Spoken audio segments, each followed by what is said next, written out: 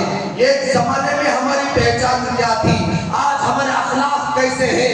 ایک زمانے میں ہمارے اخلاق کیسے تھے، آج ہمارا رویہ کیسا، آج ہمارے معاملات کیسے، آج ہمارا لین دین کیسا، آج ہماری زبان کی سچائی کیسی.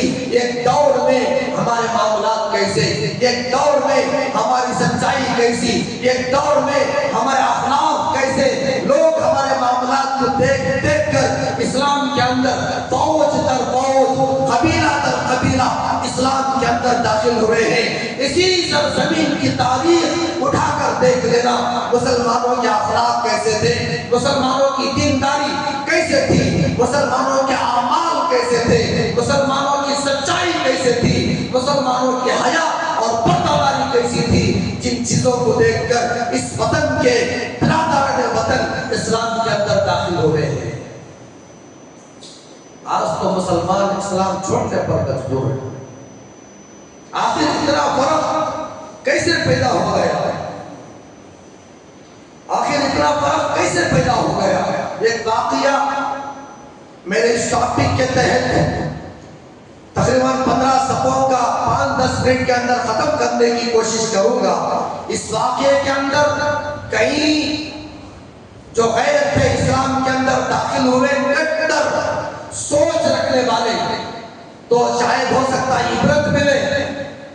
خطبے کے اندر جو آیت کریمہ میں نے پڑھی، وَإِن تَتَوَلَّوْا يَسْتَبْدِلْ قَوْمًا غَيْرَكُمْ، اللہ نے وعدہ کیا اگر تم اسلام سے منہ موڑو گے، اگر قرآن سے پیٹ پھیرو گے، اگر میرے نبی کے دین کو جھٹلاؤ گے، ٹھکراؤ گے، يَسْتَبْدِلْ قَوْمًا غَيْرَكُمْ، تمہاری جگہ کسی اور قوم کو لا کر کھڑا کروں گا. ثُمَّ لَا يَكُونُوا أَمْثَالَكُمْ، اور وہ تمہاری طرح دغاباز نہیں ہو سکتے.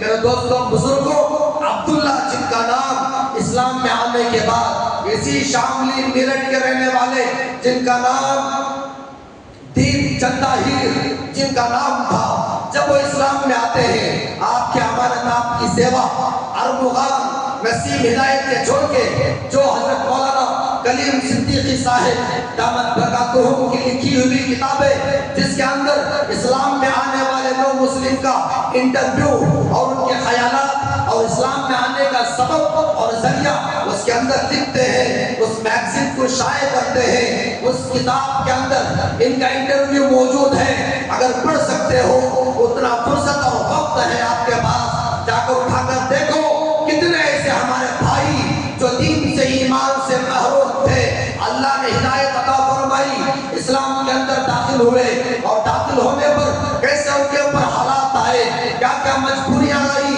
کیسے امتحانات آئے، کیسے انہوں نے ان چیلنجز کو ایکسپٹ کیا اور اسلام کے اندر باقی رہے. وہ تمام چیزیں ہیں. تو انٹرویو لینے والے سوال کرتے ہیں، دیپک بھائی آپ بتاؤ اسلام میں آنے کی وجہ کیا اور سبب کیا؟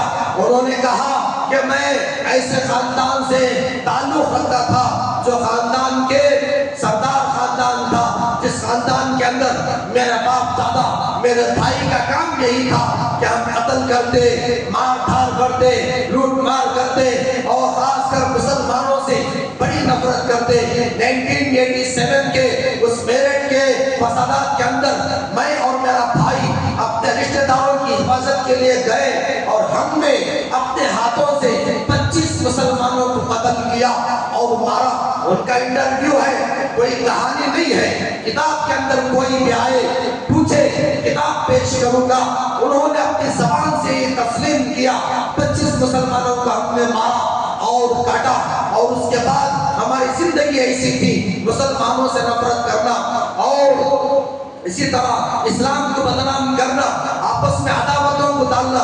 میرے بھائی کو 2 لڑکے 2 لڑکیاں، اس میں سے ایک لڑکی ہیرا نام کی بڑی جذباتی، جس کسی سے ملتی بڑے اخلاق سے پیش آتی اور ان کے ہو کر رہ جاتی، ان سے محبت کرتی، الفت کرتی، دوستی کرتی۔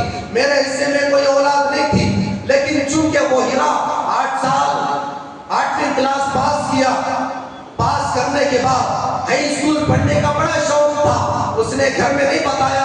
گھر والے یہ سوچ کر کہ 8ویں کلاس اس نے پڑھ لیا ہے بس تعلیم کو منقطع کر دے، گھر کے کام کاج میں لگ جائے۔ اس نے کھیت میں کام کر کر اسکول کی فیس، ایڈمیشن کے پیسے اکٹھا کر کر گھر والوں کو معلوم کیا بغیر اسکول میں ہائی اسکول میں داخلہ لے لیا۔ پھر وہ جانے لگی، وہاں جاتے آتی پڑوس کے برہمن کے گھر میں اس کی جو لڑکی تھی اس کے پاس جا کر کتابوں کی ٹیوشن لینا، پڑھنا، سمجھنا، یہ اس کا معاملہ وہ چلا کرتا تھا۔ یہ وقت آیا کہ برہمن کا بیٹا بڑا وہ ڈاکو اور ایسے ٹیم سے گروہ سے تعلق رکھتا تھا، بد اخلاق تھا، لٹیرا تھا۔ اس نے میری بھتیجی کو اپنے جھانسے میں پھنسا کر اپنے ٹیم کے پاس بھگا کر لے گیا۔ تو گھر والے بڑا غصے میں آ گئے کہ اس کے ساتھ بھاگ گئی، اپنے عزت کا سودا کر گئی، اگر وہ ملی تو اس کو مار دیں گے وغیرہ وغیرہ۔ تو آخر میں یہ اس لڑکی ہیرا کو لے کر وہ جنگل چلا گیا اپنے دوستوں کے یہاں۔ چند دن رہنے کے بعد اس لڑکی کے اندر احساس پیدا ہوا کہ میری عزت کا کیا ہوگا، میرے ماں باپ پریشان ہوں گے، اور اس کے ماں باپ کی یاد آنے لگی، رونے لگی۔ اسی ٹیم کے اندر ایک مسلمان نوجوان تھا، اس نے اس لڑکی کو روتا دیکھ کر اس کا دل نرم ہوا اور پوچھا سبب جانا کیوں رو رہی ہے؟ تو اس لڑکی نے کہا میں بھولے پن میں جانے انجانے میں اس لڑکے کے ساتھ بھاگ کر آ گئی، مجھے میری عزت پیاری ہے، میرا گھر یاد آ رہا ہے، میرے ماں باپ بڑے پریشان ہوں گے، میں نکلنا چاہتی ہوں۔ تو مسلمان نے کہا کہ تم بھروسہ رکھو، میں امید دلاتا ہوں، تم یہ بات کسی کو نہ بولنا، میں جیسے کہوں ویسا عمل کرنا، میں تمہیں سب سے پہلے اپنی بہن بناتا ہوں اور تمہاری عزت کا حفاظت کرنے کی ذمہ داری لیتا ہوں، اور اس کے بعد میں جیسے کہوں تم عمل کرنا۔ وہ لڑکی تیار ہو گئی۔ اس کے بعد وہ مسلمان لڑکا اپنے ٹیم والوں سے درخواست کیا کہ یہ لڑکی بڑی ایماندار ہے، جرأت مند ہے، ہمارے ٹیم میں ایسی لڑکیوں کی ضرورت ہے، کیوں نہ اس کو داخل کر لیں، شامل کر لیں۔ اس کے بعد اس کو داخل کر لیا گیا، ٹیم کے اندر شامل کر لیا گیا۔ چند دن گزرے، جو باقیہ ٹیم کے لوگ ہیں اس لڑکی کے اوپر جو نظر رکھتے تھے، دیکھتے تھے کہیں بھاگ نہ جائے، کہیں ہمارے راز کا پردہ فاش نہ کر دے، تو وہ بھروسہ آ گیا، اعتماد آ گیا، نظر رکھنا کم کر دیے۔ اس کے بعد یہ مسلمان لڑکا جب تک یہ لڑکی ان کے گروپ میں رہی اور معاملات میں شامل رہی، اس مسلمان پر نظر رکھتی تھی کہ ہر ایک سے الگ اس مسلمان کے معاملات تھے، زبان کی سچائی، اچھی رائے پیش کرنا، جو بھی مال آئے لوٹ کر غریبوں کا حق نکالنا وغیرہ وغیرہ، نرم کلامی کرنا، اچھے اخلاق سے پیش آنا، یہ تمام چیزوں کو وہ لڑکی نوٹ کیا کرتی۔ پھر ایک وقت آیا، اس مسلمان نے موقع پا کر اس ہیرا لڑکی کو کہا اب وقت ہے، تمہیں یہ ٹیم والے فلاں جگہ بھیج رہے ہیں، لیکن تم چلی جانا، وہاں جا کر جہاں ادریس پور جہاں میرا گھر ہے وہاں جا کر میرے بھائی سے مل کر یہ تمام ماجرا کہنا اور پولیس اسٹیشن کے اندر شکایت درج کرنا کہ فلاں ٹیم نے فلاں لوگ مجھے کڈنیپ کر لے کر گئے، اب میں آ گئی ہوں، گھر جانا چاہتی ہوں۔ میرے بھائی کو یہ کہنا کہ آ کر ٹیم والوں کو یہ کہے کہ لڑکی کے اوپر پولیس والے علاقے کے لوگ شک کی بنیاد پر پولیس والوں کے حوالے کر دیا۔ کہ تمام جو پلان اور منصوبہ اس مسلمان لڑکے نے تیار کیا، کامیابی ملی، لڑکی وہاں سے نکلی، گھر آ گئی۔ گھر آنے کے بعد اسلام کی طرف مسلمان کے معاملات کی طرف بار بار اس کے دل میں خیال آیا اور وہ چپکے سے جا کر اسلام کو سیکھنے لگی، سمجھنے لگی، چوری چوری اسلام ایمان پہ قبول کر لیا، نماز کو سیکھنے لگی، گھر میں چھپکے چھپکے نماز پڑھنے لگی۔ جب اس کے چچا اور والد کو پتا چلا، بہت مارا، بہت پیٹا، بہت سختی کے ساتھ پیش آیا اور خبردار آئندہ اگر کوئی ایسا کام کیا تجھے موت کے گھاٹ اتار دیں گے۔ پڑوس میں ایک مسلمان لڑکی سے کتاب لا کر جس کے اندر موت کے بارے میں، آخرت کے بارے میں چیزیں تھیں، یہ چیزوں کو دیکھ کر چچا نے بہت مارا، سب کو منع کیا۔ پھر آخر تنگ آ کر روزانہ اپنے چچا سے، اپنے بھائیوں سے، بہنوں سے یہی کہتی تھی اسلام بڑا اچھا مذہب ہے، اسلام بڑا سلامتی والا مذہب ہے، یہ اصل ایمان ہے وغیرہ وغیرہ۔ پھر آخر میں بھاگ کر گھر چھوڑ کر بھاگ گئی اور اس کے بعد بھولن جا کر حضرت مولانا کلیم صدیقی صاحب کے ہاتھ پر ایمان لا کر اسلام سیکھا، دین سیکھا، انہی کے گھر میں رہی۔ پھر وہاں سے ان کی بیٹی کے گھر دلی میں رہی، تقریباً سال 1.5 سال تک یہ گھر نہیں گئی، مکمل طور پر اسلام کے اندر داخل ہو گئی۔ 1.5 سال کے بعد جب خواب میں اس کی ماں خواب میں آتی ہے تو ماں کی یاد کر پاتی ہے، کیوں نہ ماں سے بڑا تعلق ہوتا ہے تو ظاہر بات ہے، فطرت ہے، دوبارہ دوسرے دن گھر والوں سے گزارش کرتی ہے میں گھر جانا چاہتی ہوں، میرے ماں باپ بڑے یاد آ رہے ہیں۔ تو وہ کہتے ہیں کہ اب تو جائے گی تیرے ماں باپ مار دیں گے، تجھے قتل کر دیں گے، شہید کر دیں گے۔ لاکھ بولنے کے باوجود وہیرا تیار ہو جاتی ہے، میں جاؤں گی، ان کو دین سمجھاؤں گی، ایمان پیش کروں گی، اگر میری جان جاتی ہے شہادت کا مرتبہ ملے گا۔ پھر پورا نصیحت کر کر، تاکید کر کر اسے تیار کر کر بھیجتے ہیں۔ جیسے ہی گھر جاتی ہے تمام غصے میں، جلال میں آ کر بڑا اس کے اوپر برستے ہیں، لاٹھی سے، بیل سے، دوستوں بزرگوں۔ اس کے بعد وہ کہتی ہے تم لاکھ مجھے مارو، لاکھ ستاؤ، میرے جسم کے ٹکڑے ٹکڑے کر دو، میں مسلمان ہو چکی ہوں، ایمان کا نور میرے سینے میں اتر چکا ہے۔ اس کے بعد وہ پریشان ہو جاتے ہیں گھر والے، ہر ایک کو اسلام پیش کر رہی ہے، ہر ایک کو دین کی دعوت دے رہی ہے۔ وہ تنگ آ کر اس کے ننیال کے یہاں بھیج دیتے ہیں میرٹھ یا شاملی، تاکہ وہ وہاں چلی جائے۔ وہ وہاں چلی جاتی ہے، وہاں اس کا ماموں وغیرہ وہ تنگ آ کر روزانہ اسلام کو پیش کرتی ہے، اسلام کی باتیں کر رہی ہے۔ وہ بلا کر کہتے ہیں ہم بس آ گئے ہیں، تنگ آ گئے، اس بلا کو لے کر چلے جاؤ۔ آخر میں والد اور اس لڑکے کا چچا یہ مشورہ کرتے ہیں اور وہ چچا چونکہ یہ خاص دل اور اسی طرح سب سے تعلق تھا، میں اشارہ دے رہا ہوں آپ سمجھ جائیں، ان کا کام یہی ہے کہ ان کے اندر فساد مچائیں، فتنے مچائیں، نفرتیں ڈالیں۔ تو اس کا چچا، اس کا خاندان اس دل سے، سنگ سے ملے ہوئے تھے، اور جو بھی دنگے ہو گئی اس سے پہلے بہت سارے مسلمانوں کا قتل عام کیا، فسادات کیے، ہر چیز میں کرمنل کیسز میں ان کے نام ہیں، سووں کے مسلمانوں کو مارنے والے۔ تو ان سے جب مشورہ کیا، اپنے بھتیجے کے دین اسلام کے بارے میں سنایا، تو انہوں نے یہ کی رائے دی کہ جا کر قتل کر دو، اڑا دو اس کو۔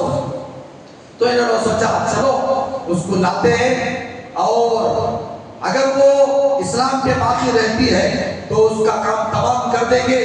پہلے ہی سے بستی سے باہر ایک ندی کے کنارے گڑھا کھود کر 5-6 فٹ کا گڑھا کھود کر تیار کر لیا، اور جا کر اس کو لایا، اور لا کر لاتے ہوئے کہا کہ تیار ہو جاؤ، تیرے موسی کے یہاں جانا ہے۔ تو بچی کو پھر یہ انٹرویو دینے والا جو اس کا چچا ہے وہ کہتا ہے معلوم نہیں، پہلے ہی سے اسے پتا چل گیا، کیا معلوم نہیں۔ اس نے کہا اچھا موسی کے یہاں جانا ہے یا پیا کے گھر جانا ہے؟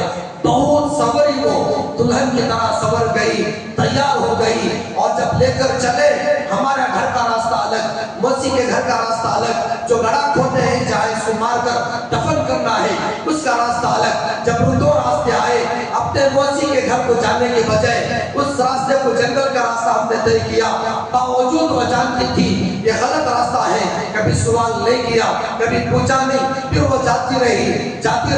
جیسے ہی وہ گڑھا آیا، ہم غصے میں آ کر، جلال میں آ کر، چونکہ نفرت کی آگ ہمارے سینے میں چل رہی تھی، وہ سرا میری بھتیجی کو اور اس کے باپ دونوں نے مل کر گڑھے میں ڈھکل دیا اور کہا لے تیرا مذہب، تو ہمیں کہتی تھی نہ